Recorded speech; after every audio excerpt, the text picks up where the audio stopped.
If you are over 55, there is a good chance you have never once thought about your kidneys today. Most people do not until something goes wrong. But here is something worth sitting with for a moment. Your kidneys filter about half a cup of blood every single minute, day and night, without a single break, for your entire life. And unlike your heart, when your kidneys start to struggle, they usually do it quietly. No chest pain, no dramatic warning, just a slow, silent decline that many people do not notice until it has already progressed. By the time symptoms show up, a significant portion of kidney function may already be gone.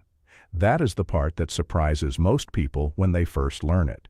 Here is the part that may surprise you even more. Some of the foods sitting in your kitchen right now, foods that look completely ordinary, foods you may have eaten your entire life without a second thought, could be quietly adding extra strain to these two hard-working organs. Not poison, not anything dramatic, just steady, repeated pressure that adds up over years. Stay with us, because by the end of this video, you are going to know exactly which 5 foods tend to be the biggest offenders, why they affect the kidneys the way they do, and what small, realistic changes could help take some of that pressure off. One of these 5 foods might genuinely catch you off guard, especially the third one, which many people consider a normal part of a healthy diet. So let us walk through this together, one step at a time.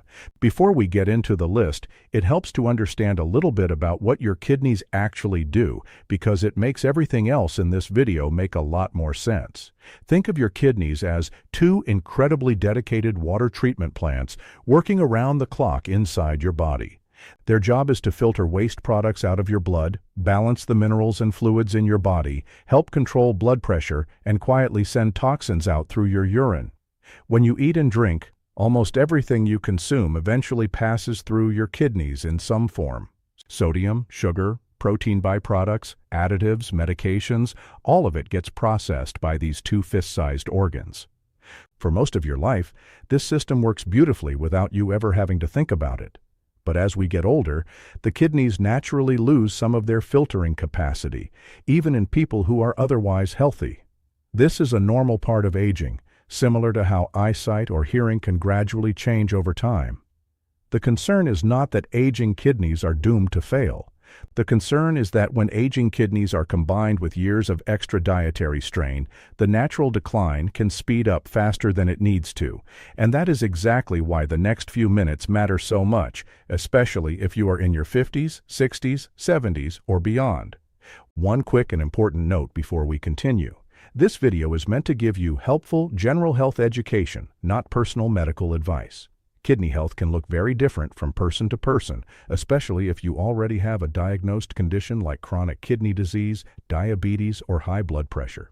If any of this applies to you, or if you have noticed changes like swelling in your legs, unusual fatigue, or changes in urination, please talk with your doctor. They can look at your specific blood work and history in a way that a video never can. With that said, let us get into food number 1, because it is probably already sitting in your pantry right now. The first food on our list is ultra-processed packaged food. This includes things like frozen dinners, instant noodles, packaged snack mixes, canned soups, and many convenience meals that promise to save you time on a busy day. On the surface, these foods seem harmless. They are quick, they are affordable, and they often taste satisfying. But the hidden issue is what is used to preserve, flavor, and extend the shelf life of these products. Most ultra-processed foods are loaded with sodium, often far more than most people realize. A single serving of certain frozen meals or canned soups can contain close to half of the recommended daily sodium intake in one sitting, and here is the connection to your kidneys. Sodium and water balance are tightly linked in the body. When you eat a lot of sodium, your body needs to retain more water to keep your blood sodium levels balanced, which increases blood volume. That increased blood volume raises pressure inside the tiny filtering units in your kidneys called nephrons. Over time, this added pressure can gradually wear down these delicate filters. Think of it like a garden hose that is always turned up slightly too high.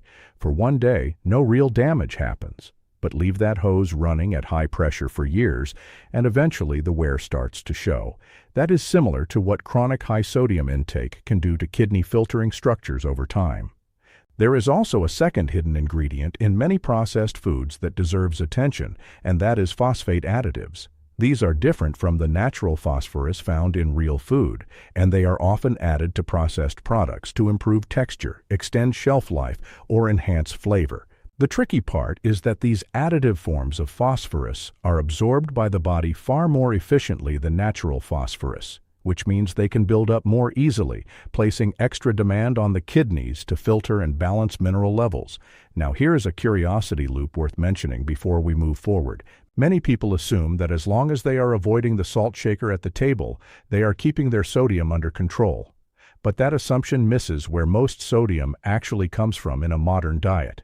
We will circle back to why the salt shaker is often not the real culprit a little later in this video, because it directly connects to food number 4 on our list. For now, here is a small, realistic step you can start today. Try reading the nutrition label on just one packaged food you eat regularly this week. Look specifically at the sodium content per serving, and notice how many servings are actually in the package. Many people are surprised to discover that what looks like a single portion is actually listed as 2 or 3 servings, which means the sodium number on the front of the label may only reflect a fraction of what they are actually consuming. This single habit, just reading labels a little more closely, can make a meaningful difference over time without requiring you to give up convenience food completely. Now let us move on to food number 2, and this one might be sitting in your refrigerator right now. The second food worth paying close attention to is dark colas and dark sodas. This one tends to surprise people because soda is often thought of as a sugar problem rather than a kidney problem, and while sugar absolutely plays a role, there is another ingredient hiding in dark colas that deserves just as much attention. Dark sodas typically contain phosphoric acid, which is used to give these drinks their sharp, tangy flavor. Similar to the phosphate additives we just discussed in processed food, phosphoric acid is a highly absorbable form of phosphorus. Several studies looking at long-term cola consumption have found associations between regular dark soda intake and measurable changes in kidney function over time, particularly when consumption is frequent and sustained across many years. Here is a way to think about it that makes the science easier to picture. Your kidneys are constantly working to keep a careful balance between calcium, phosphorus, and other minerals in your bloodstream. When you regularly flood that system with a highly absorbable form of phosphorus, your kidneys have to work harder to filter the excess and maintain balance.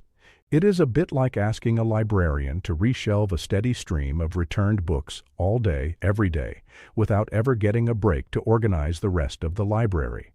Eventually, the workload starts to catch up. There is also the sugar factor to consider. Regularly drinking sugary sodas is closely linked to increased risk of type 2 diabetes and high blood pressure. And both of these conditions happen to be the 2 leading causes of chronic kidney disease worldwide. So even beyond the phosphoric acid itself, the sugar content in dark sodas contributes to kidney risk through a completely separate pathway. Now, does this mean an occasional soda at a family barbecue is going to damage your kidneys? Not at all. The concern here is about pattern and frequency, not about a single indulgence. It is the daily can, or the 2 or 3 cans a day habit, sustained over years and decades, that tends to matter most. If you already enjoy a soda now and then, this is not about guilt. It is simply useful information to help you make an informed choice going forward. A simple, realistic swap that many people find surprisingly satisfying is sparkling water with a splash of real fruit juice or a few slices of citrus. It still delivers that fizzy, refreshing feeling without the phosphoric acid or the added sugar. Some people also find that gradually cutting back, rather than quitting cold turkey, feels more sustainable and easier to stick with long term. Coming up next is food number 3, and this is the one we mentioned at the very beginning of the video, the one that tends to catch people off guard because it is often seen as a healthy, protein-rich choice. Food number 3 is red and heavily processed meat, including items like bacon, sausage, deli meats, and large regular portions of red meat such as beef and pork.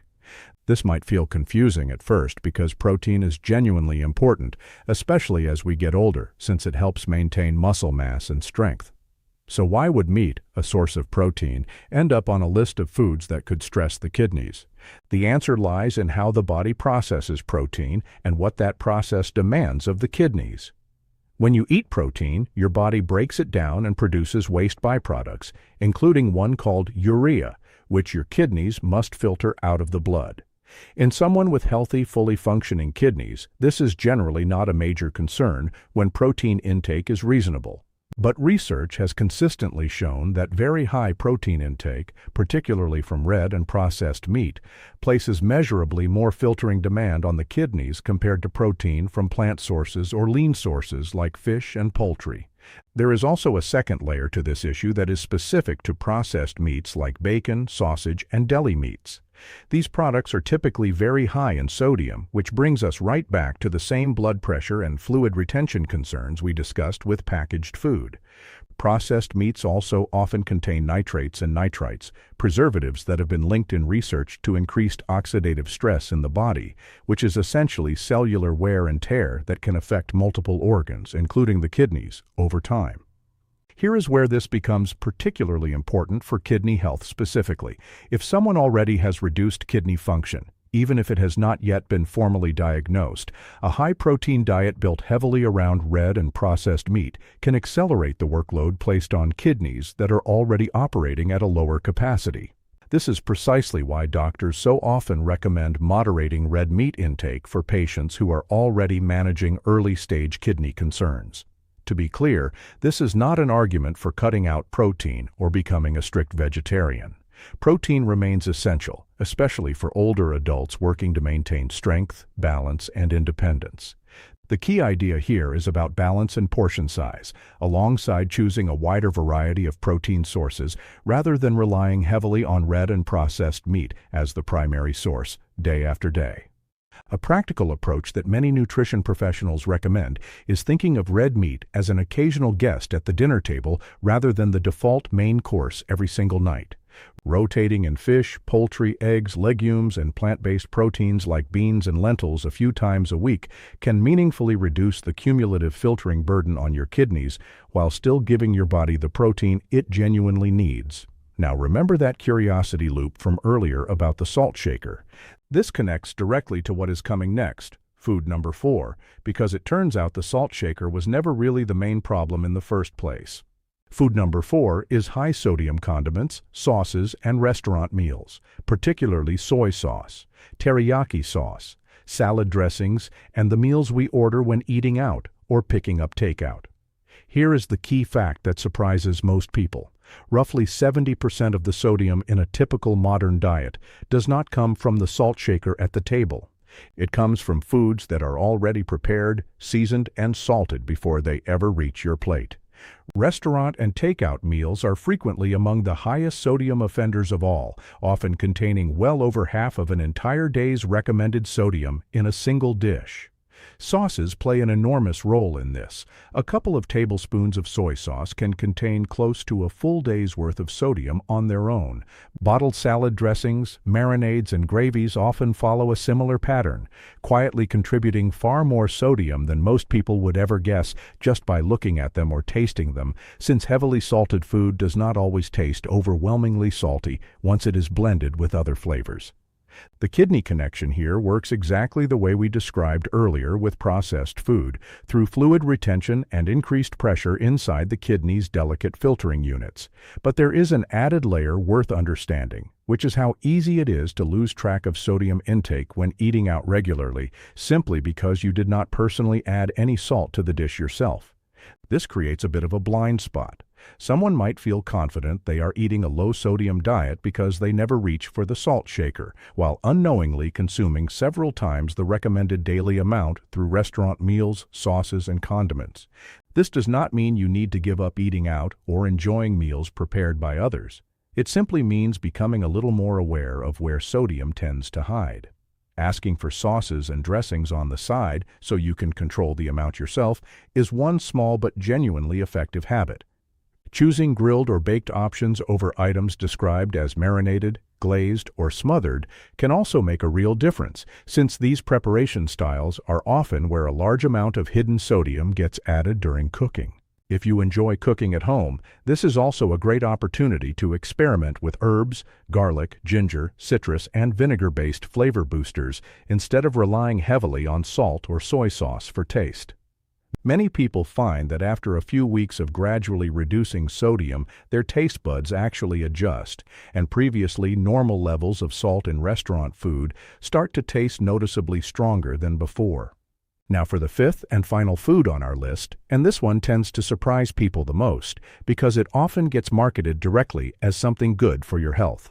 Food number 5 is high-dose herbal supplements and megadose vitamin products, particularly certain weight loss herbs, high-dose vitamin C, and unregulated herbal blends that promise detoxification or cleansing benefits. This one deserves special attention because, unlike the other 4 items on this list, supplements are frequently purchased specifically because someone believes they are doing something good for their body. Here is the important context to understand. In many countries, dietary supplements are not regulated with the same rigor as prescription medications.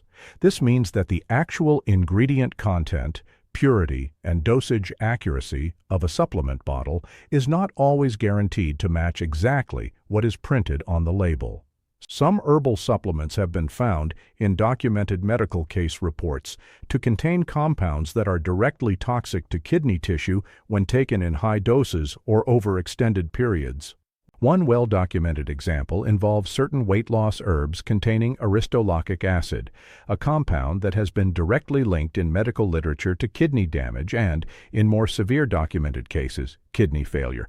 Another example involves extremely high-dose vitamin C supplementation, which, while vitamin C itself is water-soluble and generally considered safe in normal amounts, can in very high megadoses contribute to the formation of kidney stones in certain susceptible individuals, because excess vitamin C is metabolized into oxalate, a compound that can crystallize in the kidneys.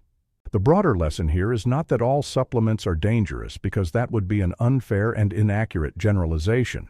Many supplements, taken appropriately and for legitimate reasons, are perfectly safe for most people.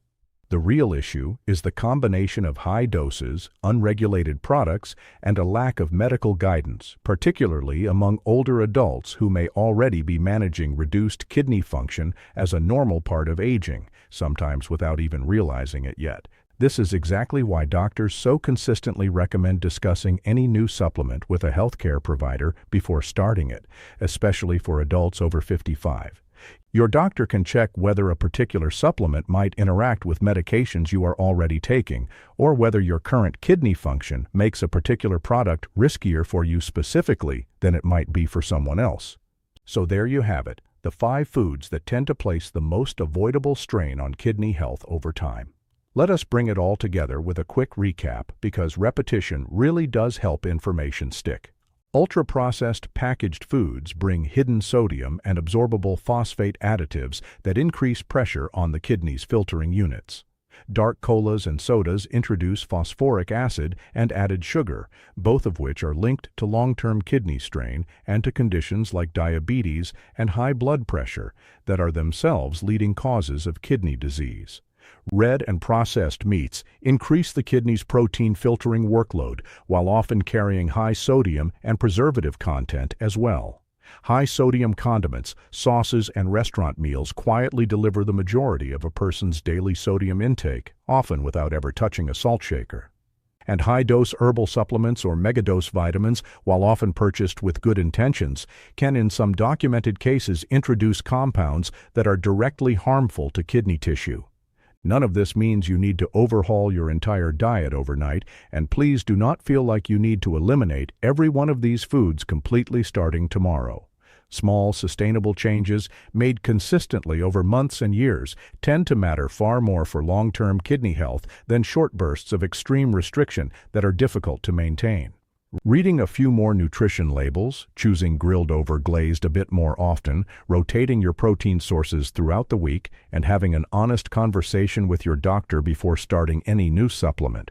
These are realistic, doable steps that genuinely add up. And if you have noticed any symptoms that concern you, things like unusual swelling in your ankles or legs, persistent fatigue that does not improve with rest, changes in how often or how much you urinate, or foamy urine that does not go away, please do not wait to bring these up with your doctor. Kidney issues caught early are far more manageable than those caught late, and a simple blood test can often provide clarity and peace of mind. Now we would genuinely love to hear from you. Which of these 5 foods surprised you the most? Was it the dark soda, the red meat, or maybe the supplements you assumed were completely safe? Drop a comment and let us know, and feel free to share your age or the country you are watching from, since our community here spans so many wonderful corners of the world. If you found this video helpful, consider sharing it with a friend or family member who might benefit from this same information. And if you would like more videos like this one, breaking down everyday health topics in clear, practical language, consider subscribing so you never miss the next one. Thank you so much for spending this time with us today, and we will see you in the next video.